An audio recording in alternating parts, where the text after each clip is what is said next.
Hello friends, welcome to traditional food kitchen. இன்றைக்கி நம்ம கிச்சனில் ஒரு கப் பச்சரிசியை வச்சு ஒரு சூப்பரான சுவையான ஸ்நாக் தாங்க செய்ய போகிறோம். எப்படி செய்யலான்னு பார்க்கலாம் வாங்க. இப்போ ஒரு கிளாஸ் அளவு பச்சரிசி எடுத்துருக்கீங்க. இப்போ இதை மிக்சிங் பவுலில் சேர்த்துடலாம். இப்போ இதை ஒரு 4-5 தடவை நல்லா கழுவி எடுத்துகிட்டு வந்துடலாம். பாருங்கள், இப்போ ஒரு 4-5 தடவை நல்லா கழுவி எடுத்துகிட்டு வந்துட்டேன். இப்போ இது ஒரு 5 மணி நேரம் நல்லா ஊற வச்சிடலாம். 5 மணி நேரம் ஊறட்டும். பாருங்கள், இப்போ 5 மணி நேரம் நல்லா ஊறி வந்துருச்சுங்க. இப்போ இதை தண்ணியை வடிச்சிட்டு ஒரு மிக்ஸி ஜாரில் சேர்த்துடலாம். இப்போ தண்ணியை நல்லா வடிகட்டிட்டுங்க. இப்போ இதை இந்த மிக்ஸி ஜாரில் சேர்த்துடலாம்.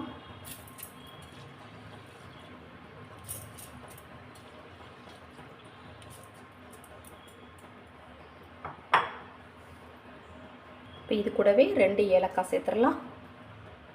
2 டேபிள் ஸ்பூன் அளவுக்கு சாதம் சேர்த்துக்கலாம்.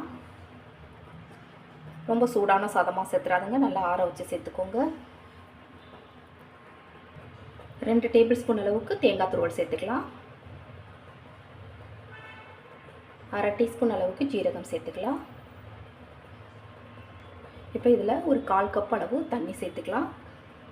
இப்போ இதை நல்லா நைஸாக நம்ம அரைச்சி எடுத்துகிட்டு வந்துடலாம் மிக்சியில். இப்போ நல்லா நைஸாக அரைச்சி எடுத்துகிட்டு வந்தாச்சு. இதை இப்போ மிக்சிங் பவுலில் சேர்த்துடலாம். பாருங்கள், நல்லா நைஸாக அந்த மாதிரி அரைச்சிக்கணும். இப்போ இதிலேயே ஒரு 2 பிஞ்ச் அளவு உப்பு சேர்த்துக்கலாம். இப்போ இதை நல்லா கலந்து விட்டுறலாம்.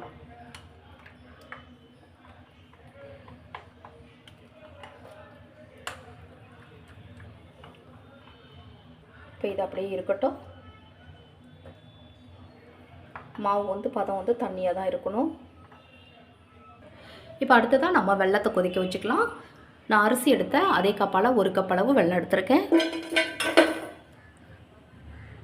ஒரு 1/2 கப் மட்டும் தண்ணி சேர்த்துக்கலாம். இப்போ இதை நல்லா கொதிக்க வச்சு வடிகட்டிக்கலாம். இப்போ இது நல்லா கொதிக்கட்டும். இப்போ இந்த மாவு கூடவே நம்ம கொதிக்க வச்ச வெல்லத்தை வடிகட்டி சேர்த்துக்கலாம்.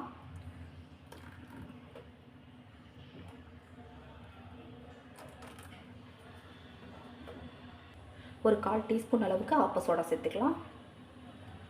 இப்போ இதை நல்லா கலந்து விட்டுறலாம்.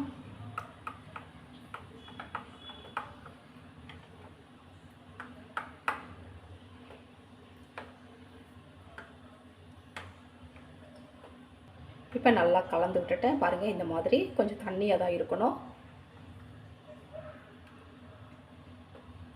இப்போ நான் ஆப்பசட்டியில் தான் செய்ய போகிறேன். இந்த ஆப்பசட்டியில் ஒரு 2 டேபிள் ஸ்பூன் அளவுக்கு நெய் சேர்த்துக்கலாம். ஒரு கைப்பிடி அளவு தேங்காய் அந்த மாதிரி நறுக்கி வச்சுருக்கேன் சின்ன சின்னதாக. அதை சேர்த்து நல்லா வறுத்து எடுத்துக்கலாம்.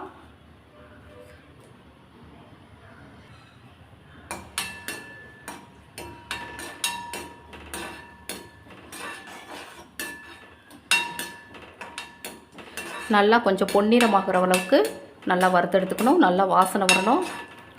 நீங்கள் எள்ளு இருந்தால் எள்ளு கூட இது கூட சேர்த்துக்கலாம். வெள்ளை எள்ளு சேர்த்துக்கலாம். நான் எள்ளு இன்னைக்கு சேர்க்க போகிறதில்ல.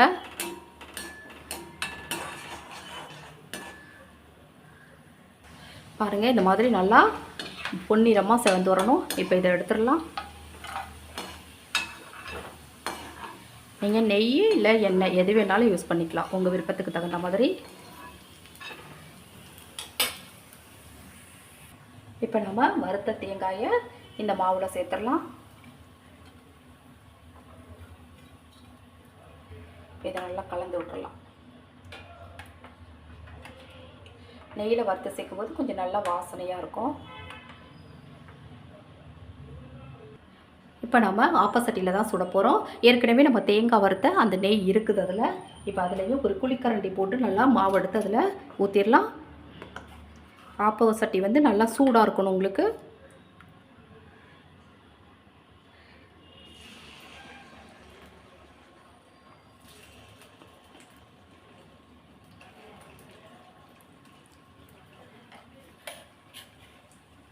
இப்போ இதை ஒரு மூடி போட்டு மூடிடலாம்.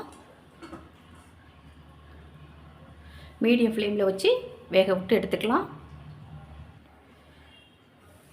பாருங்கள் இப்போ நல்லா வெந்துருச்சு. இப்போ இது அப்படியே திருப்பி நம்ம போட்டுக்கலாம்.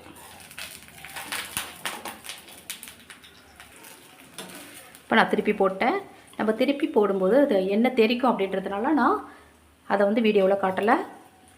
இப்போ இந்த சைடும் ஒரு 2 நிமிஷம் வேகட்டும். வெந்தோன்னா நம்ம எடுத்துடலாம். இப்போ நல்லா வெந்துருச்சு. இப்போ இதை எடுத்துடலாம்.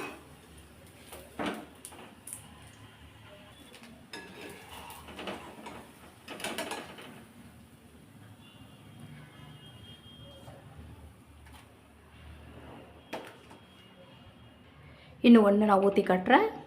கொஞ்சமாக எண்ணெய் சேர்த்துக்கிறேன். நம்ம எண்ணெய் நெய் எது வேணாலும் சேர்த்துக்கலாம்.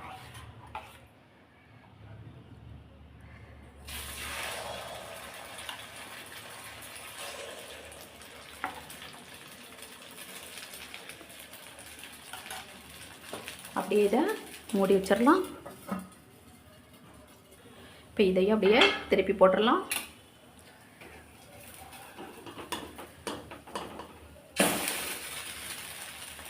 ஒரு 2 நிமிஷம் வேகட்டும். இப்போ எடுத்துடலாம்.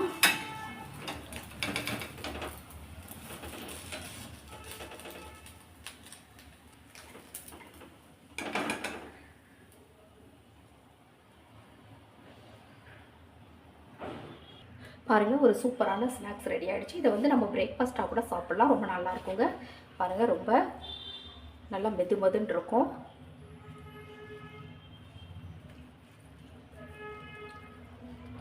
பாருங்கள், இந்த மாதிரி நல்லா லேயராக இருக்கும். டேஸ்ட்டும் ரொம்ப நல்லாயிருக்கும்.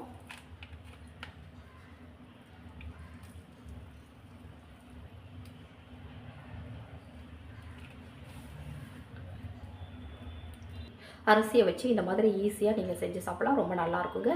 நான் செய்த எந்த வீடியோ உங்களுக்கு பிடிச்சிருந்ததுன்னா மறக்காமல் உங்கள் ஃப்ரெண்ட்ஸ், ரிலேட்டிவ்ஸ் எல்லாருக்கும் ரொம்ப ஷேர் பண்ணுங்கள், லைக் பண்ணுங்கள். நம்ம சேனலை மறக்காமல் சப்ஸ்கிரைப் பண்ணி சப்போர்ட் பண்ணுங்கள் ஃப்ரெண்ட்ஸ். தேங்க்யூ.